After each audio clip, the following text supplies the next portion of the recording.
Hello everyone, and welcome to Katharine's Creatures. This is episode 84, and this is a series where I get to talk about and touch base on various mythological creatures, beast beings, and the like, pulled from lore worldwide. And I always like to preface by saying that I am not a linguist, so if I mispronounce anything along the way, I apologize in advance. Thankfully today, hopefully will be a little easier for me, but we shall see. So going back over to Greek mythology, and I love Greek mythology because it is just chock full of all sorts of creatures, great and small, that have been great, immense influences on fantasy, even in modern standards. And so today I wanted to talk about the Centaur, and the Centaur may be familiar to you because it is one of those hybrid creatures, part human, part beast. And the original Centaurs, again, came from ancient Greece, and they had several different names. Some of them were best known, obviously, as Centaur. Hippo Centaur was another one. And let me see if this is the one I'm not sure I'm going to pronounce correctly. The Iexonidae. Iexonidae. There we go. I think that's right. And either way, whatever name they went by, they had the upper body of a man. And when I say man, typically a male representation of a human.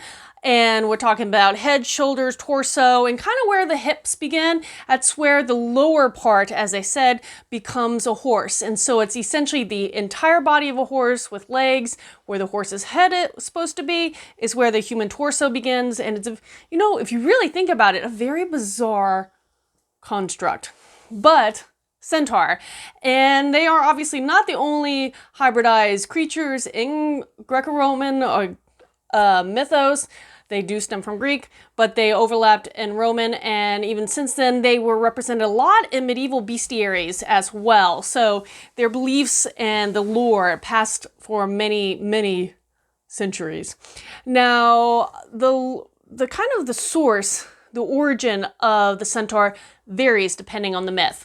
And it almost sounds like doing some research that there were various sub-pockets of Centaur, each one having its own kind of origin story. The ones where we kind of think of most often, and I guess the largest grouping of Centaur, were supposed to live in the mountains of Thessaly. And one of the most iconic origin stories for them is that you had this entity called, and this is where the funny word comes from, Ixion, again, hopefully that's pronounced right. And he was supposed to be this character who was thought to be in love with Hera, the goddess. And to prove to Zeus that this person was secretly in love with Hera, they came up with a sneaky little plan. They took a cloud and formed it into the likeness of Hera and gave her the name Nepheli. And yes, Iexon ended up falling in love and procreating with Nepheli, and the children of that story ended up being the original Centaurs.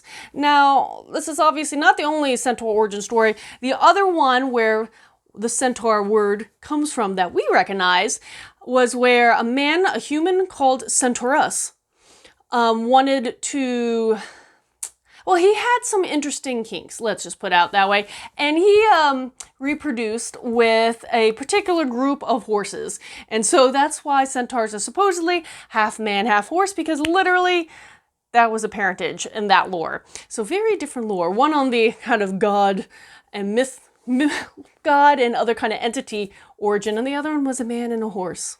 A group of mares. And I know this is very disturbing stuff if you think about it.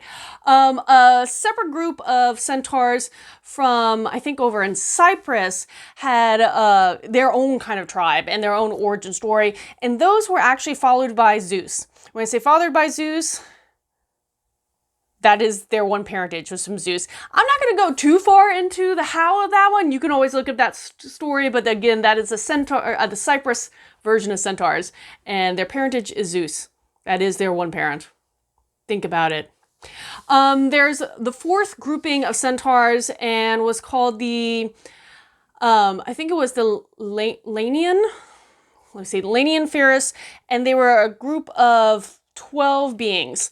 And in this one, Hera kind of was upset through some happenstances and transformed these 12 people into the original Centaurs, but their grouping is very different because they also had the horns of oxen. So they're a horned version of Centaurs, and that's why they're separate than the other different tribes of Centaur. So I didn't realize that they were all different kind of groupings based on the origin story and the lore. But regardless, Centaurs are viewed as kind of, they're lusty, they're wild, they are kind of very opposite to society and civilization and how humans like to view themselves.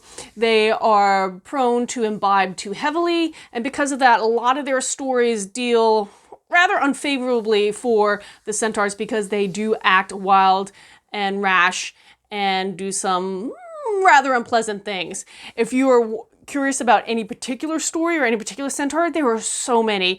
I mean, just check out Wikipedia. I mean, I'll be honest, they have a whole listing and it goes pages and pages and pages of all the Centaurs, alphabetical order wise.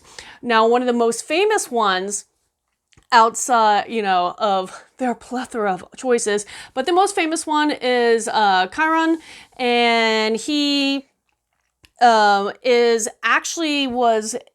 fostered by the god Apollo, and that's why they attributed him with the fact that he was supposedly, in I quote, the wisest and justest of all centaurs, because he was pretty much reared by the god Apollo. So he has a very high appreciation for, again, culture, society, music, etc., so on, that all his other kin didn't really have.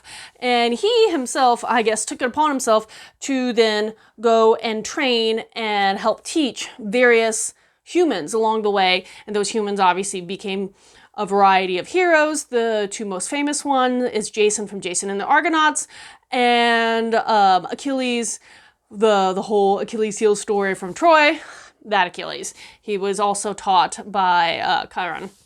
But yeah, centaurs are something that not only is their appearance so striking, but they have so many tales to go with. They have a rich story, mythos, history, stemming all the way back to the ancient Greeks, and they still crop up in modern fantasy today. I remember reading Harry Potter, and we came across to a few of the centaurs in a more modern context. But if you have any questions about this or anything else, let me know in the comments below, or reach out to me on any of my other social media or website.